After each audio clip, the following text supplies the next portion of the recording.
It is England 2 and it is Netherlands 1, and England is going to play final with Spain. It is second consecutive final back-to-back Euro final for England. Also, first time in their history they are playing a Euro final in a foreign country. So we will analyze the match, and you can see it is written, is it coming home? What do you guys think? Please let me know in the comments.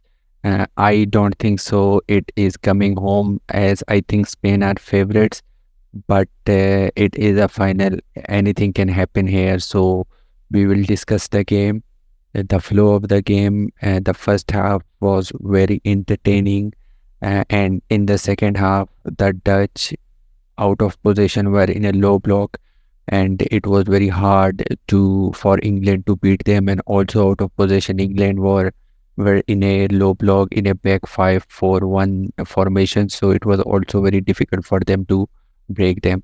We will discuss the game in detail, the statistics, the player performances, and the first goal was scored by Xavi Simons, and Declan Rice lost the ball during the build-up, and it was a fantastic strike, which was a top corner, and it was 1-0. After 10 minutes, England got a penalty. It was a subjective penalty, and I think it was a penalty because the boot was very high, and he did not get the ball. He catches Harry Kane in his follow up, and I think it was a penalty. Yet there will be a debate, and it was 1-1, and the match was dead after the second half. And then Southgate made some substitutions, some brave calls. I said during the group stages that Harry Kane should not be in this lineup. He should be dropped. He's not looking fit, but he persisted with that. I completely understand why he persisted with Harry Kane, but the moment he made substitutes, and there was some people who were thinking why he did not bring on Oliver Evan Tone. He gave him game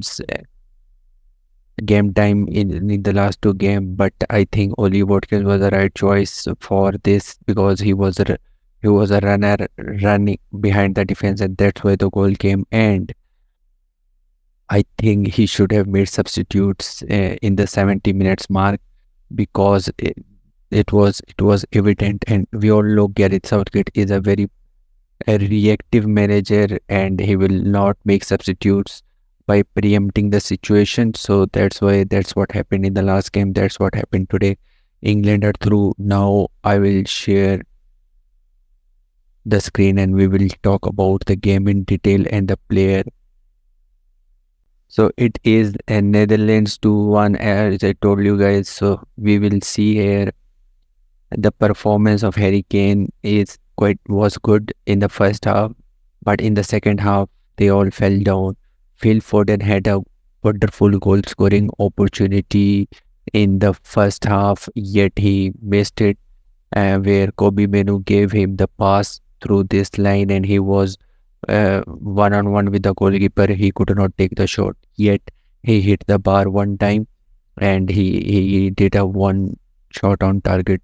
So he was substituted, and Jude Bellingham out of possession, his performance was good, but it is quite a debate what he does in during the possession. I still think Kobe Menu is a better player than Jude Bellingham in these areas in the half spaces. So he is a good dribbler. He can take on the players. He dribbles only when he thinks he can be successful. Otherwise, he makes the pass. And uh, Jude Bellingham can play as a number 8. So it is up to Gareth Southgate. Bukayo Saka, actually, I didn't like his performance today. And Nathan Ake, I think he did a good job.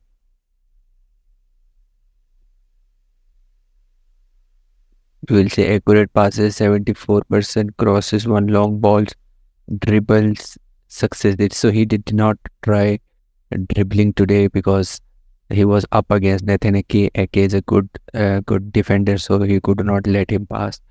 John Stones were good. Kyle Walker was good.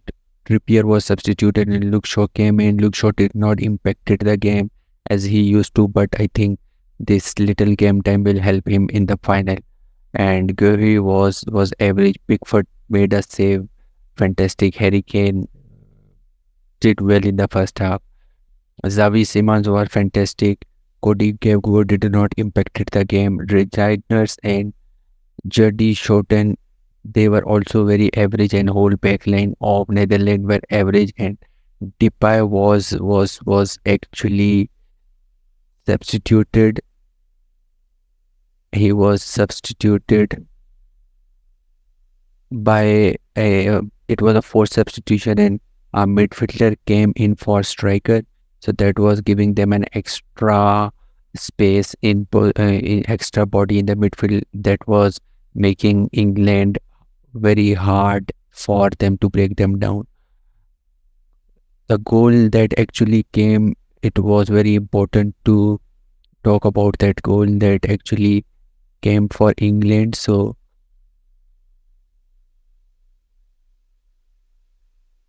here in this area,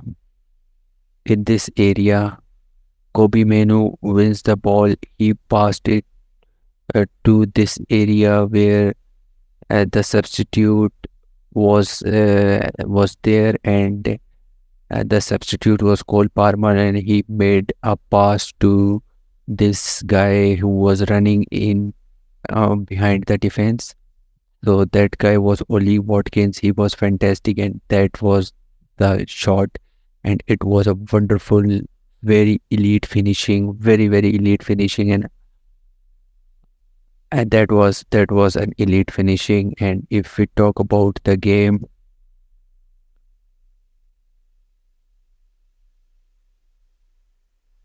England had 58% ball possession, while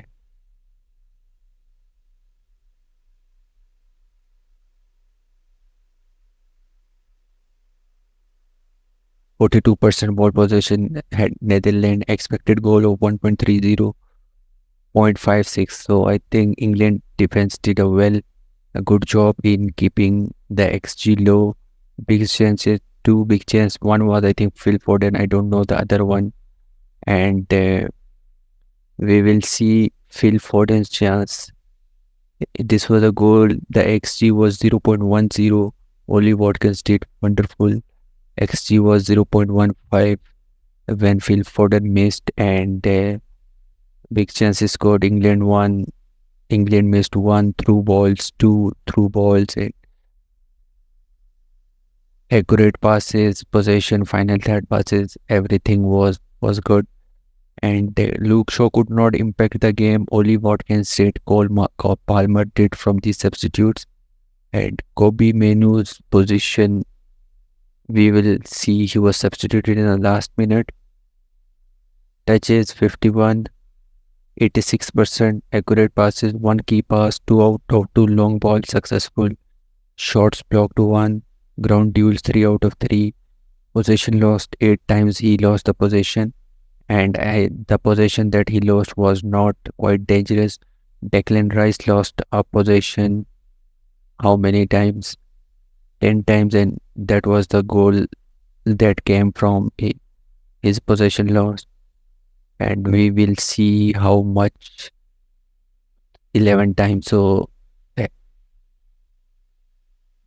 Jude Bellingham actually lost the possession quite frequently, but he did well today. So it is final, England versus Spain.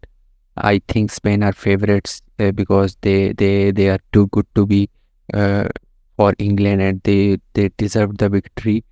And I have predicted Spain will lose from Germany, but they won. I have predicted Spain will lose from France, but they won both with one goal difference. And I am now predicting that England will lose from Spain. Let's see what happens. Please do subscribe. Thank you and have a nice day.